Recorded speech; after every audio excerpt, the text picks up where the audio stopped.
the first full week of the true offseason. Super Bowl was 5 days ago. The Combine is coming up in a few weeks. We'll be there. Big Cat will be there. Sims will be there, full-time employee now of NBC Sports. And once it starts going, you go Combine, you go free agency, you go the league meetings, you got the draft, and then we get into May, and there's still going to be things to talk about. There's still going to be things happening in the NFL because the NFL is the king. And the 2018 season was a nice rebound for the league, Big Cat, from what happened in 2017 as the ratings continue to go down. So let's just have kind of a free-form discussion here about the things we'll remember most from the season that was. I'll give you the honors. What's the first thing that stands out for you other than the surprising and stunning success of your Chicago Bears? Well, they're on the list. I'm being unbiased, so I have a full list. I sent it to stats. I go all around the league. But I think you can't tell the story of the 2018 NFL season without one guy, and it's Patrick Mahomes. I mean, he was the guy. He was a big reason for, I think, the excitement of the NFL coming back. I think, the MVP, the touchdowns. He is going to be the future. And that's really what the NFL needed, right? They need the next line of quarterbacks to take the place of Tom Brady, Aaron Rodgers, Drew Brees, these guys who we've known and watched for 20 years. They need the next line, and Patrick Mahomes is going to be the top of that line. He is going to be the guy. There's never been a guy who has emerged the way he has. We've seen Dan Marino in 1984, his second NFL season, who took the NFL by storm. But he played quarterback the way that everyone else always had. He just got rid of the ball ridiculously quickly. With Mahomes, it was something we'd never seen before. The arm angles, the sidearm throws, the no-look passes, throwing on the run, throwing incredibly accurately under duress, throwing the ball with his left hand when he needed to. We've never seen this. And the thing that I wonder, and I hope to live long enough to see the fruits of this, how many kids out there? It's almost like when Michael Jordan came around, like people started playing basketball differently. Whether they could or couldn't was a different issue. But he showed that the human body can do things on a basketball court that people really hadn't tried before. And I think Patrick Mahomes may be influencing a generation of kids to try to play quarterback differently. Now, it's going to get plenty of them yelled at by their coach, but you're going to see it in backyards. You're going to see it on youth football fields. You're going to see it in high school. And we're going to have 5 Patrick Mahomes in the NFL 15 years from now. Mike, I know you don't watch the NBA and you don't keep up with any other sport besides football, but the apt analogy there would be Steph Curry, because it's literally right in front of our face. Steph Curry, kids now are buying the jerseys, trying to shoot threes. Everyone's just jacking up threes from half court. Steph Curry is the guy, and Patrick Mahomes has that cool factor that Steph Curry has. And I think you're right on that. Kids are going to be watching it. Kids are going to be into the Patrick Mahomes hype they're going to grow up with him. They will grow up with him just like I grew up with, the Peyton Manning era and all this stuff and the Tom Brady versus Peyton. This will be the Patrick Mahomes era going forward.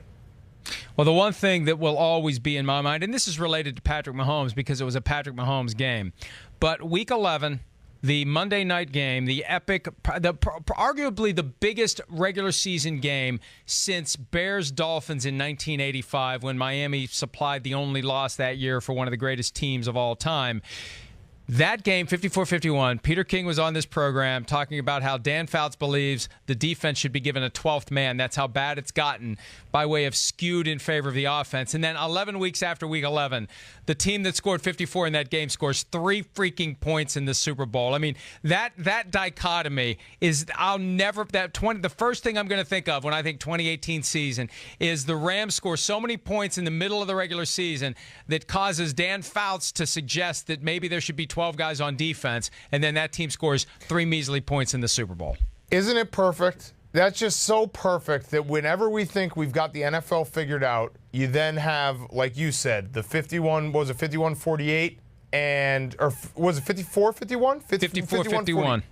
54-51, and then you have the lowest scoring Super Bowl of all time. I love it. That's why the NFL, you can't figure it out. Anytime you think you got to figure it out, you're wrong. There's only one guy that can figure the NFL out, and his name's Bill Belichick, and that was also on my list. Bill Belichick being immortal. He already was probably the greatest coach of all time, but what he did this year with a team that a lot of people said this is the year the Patriots get too old. This is the year that Tom Brady starts showing his mortality. Bill Belichick puts an absolute whooping on Sean McVay and the whole offensive trend of the league and shows that he is still king. Shouldn't they just go ahead and put Belichick in the Hall of Fame right now? I made the argument that Tom Brady has 2 Hall of Fame careers that pivot around 2008 when he had the torn ACL. You could put Brady, you could put one bust in for Brady now. You could put Belichick in now. I don't know what the ruse here is, because Belichick's going to coach until he's 80, and then he's going to have to wait 5 years until he gets in. He may be inducted posthumously. I mean, and I'm being facetious here, but they should, whenever he retires, they should instantly put him in the Hall of Fame. They should waive the waiting period. They should have the bust ready to go. Because what this guy's done in this age of salary cap and supposedly parity and free agency ruining championship teams. I remember those Cowboys teams. After every Super Bowl, there would be a rush by other teams to sign free agents away from the Cowboys because it was going to dismantle this team that Jimmy Johnson had built. But the Patriots, let these guys go. We'll bring in somebody else. We'll trade these guys before they become free agents. We'll get rid of Chandler Jones. We'll get rid of Jamie Collins. We'll get rid of Brandon Cooks. We'll get rid of this guy. We'll get rid of that guy. And it all keeps working. Yeah, no, I actually like that idea. You get every single year the Hall of Fame, you have one guy who you can vote in, whether he retired 2 days ago or 10 years ago. I like that. I like that idea, Mike. Good idea. Every now and then, you have a good idea. Well, then you took my idea and actually made it better. All I'm saying is put Belichick and Brady. And the idea that there's one guy every year that doesn't have to wait 5 years, I kind of like that. Yes, yeah. My other one, I am going to mention the Bears defense. Because I think you can't, if we're doing you can't tell the story of the 2018 season without these storylines. The Bears defense, the way that the Bears franchise was able to kind of pivot and rebound off of what's been very, very bad football for a very long time, since Lovie Smith and the Bears went to the Super Bowl and lost to the Colts.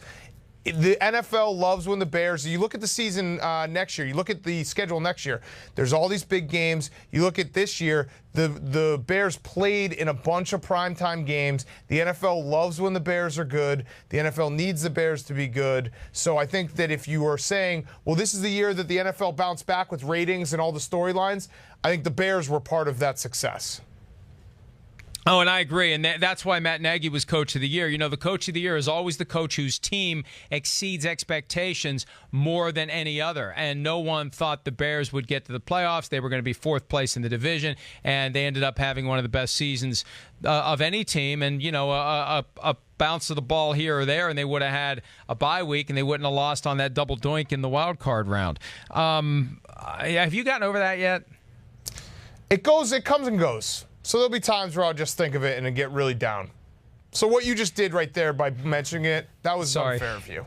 So, hey, at least you had the playoff game. The Raiders can't say the same thing. And I remember the excitement last year, and this is my next one, the disastrous return of John Gruden to the NFL. We waited 9 years. He hovered over the NFL. When's he going to come back? When's he going to come back? He'd waited so long, we'd kind of just forgotten he was thinking about coming back. And then out of the blue, he gets that fire stoked. He told me last year, once they put him in the Ring of Honor in Tampa, that's when he knew he was coming back. We thought he was going back to the Buccaneers. Enter Mark Davis with the 10-year, $100 million contract, supposedly.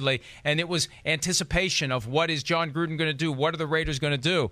And Big Cat, the day that Matt Nagy had his introductory press conference, Gruden's was right after it. And I remember watching Nagy and Gruden and thinking, what were the Bears thinking? Doing Nagy's press conference was amateur hour. Gruden's was polished. It was great. It was inspiring. And Nagy has, 100 times better of a season, proving yet again it doesn't matter what you say at a press conference. What matters is what kind of decisions you make. And Gruden made one horrible decision after another, starting with the decision to hand Khalil Mack over to the Bears. Yeah, and John Gruden, you're not only talking about the disastrous things he did with the Raiders, but the ripple effect of what John Gruden did with the rest of the year. You mentioned the Bears. If they don't trade Khalil Mack, the Bears are a completely different team. If they don't trade Amari Cooper, the Cowboys are a completely different team. So not only did John Gruden affect his team, but he probably had 2 teams get in the playoffs directly because of personnel decisions he made. My next one is going to be very specific, very personal, so just bear with me. You can't tell the 2018 NFL season story without Todd Gurley going down at the 2-yard line in Week 9 when the over-under was 57 and the score was 29-27, and it was an absolutely disastrous move, and I'm still not over it. And Todd Gurley never was the same after that. Remember, he scored every single week leading up to that. So you cannot tell these from a gambling perspective, from a bettor's perspective. You can't tell this season's story without that specific moment. And, I'm glad you mentioned that because really 2018 was the year of gambling. And it was the first year that the NFL embraced it. The media is gradually embracing it. And it's just part of the open discussion. It's seamless now. You don't have to stop and think, am I allowed to talk about this? And we talk about it more. And it's good because it's always been part of it. And so now that even if you're an NFL partner or not, you can get into these things. You can talk about betting lines. You're picking against the spread. You're looking at all these interesting props. I meant to mention earlier, did you see the guy made $100,000 because he actually bet on the Rams only scoring 3 points at $250 at 400 to 1 odds? I don't know. I'm surprised it's only 400 to 1 odds. But it's and here's the thing, and I guess this is my final one as it relates to officiating. The Rams-Saints call, that's going to hover for years over the NFL. It's damaged some Saints fans as far as they're concerned. But here's the thing, Big Cat. One of these bad calls, if they don't clean up officiating, one of these bad calls is going to be the one that creates a huge mess for the NFL because now people have their hard-earned money legitimately wagered. And as more and more states go online with legalized gambling, you're going to have, and I know people go nuts when they say, God, Congress has better things to do. Eventually, there's going to be one of these bad calls when there's enough states that have legalized gambling that the commissioner is going to get hauled before a congressional committee, and the message is going to be, you better clean this mess up and improve your officiating, or we're going to pass legislation, we're going to create an agency, we're going to do something to force you to do a better job of officiating these games because there's too much money riding on decisions made by the officials.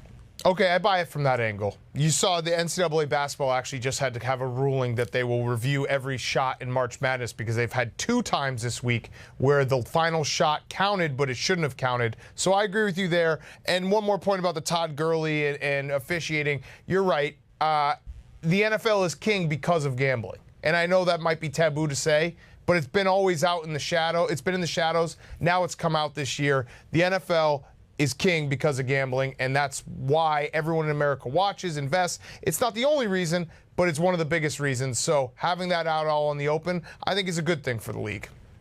And I agree with you completely there. We're going to take a quick break. One of the new leagues that is still to come a year from now, the XFL, upstaging the AAF by naming Bob Stoops the coach of the Dallas still-to-be-named franchise. We'll play some of the best of my interview.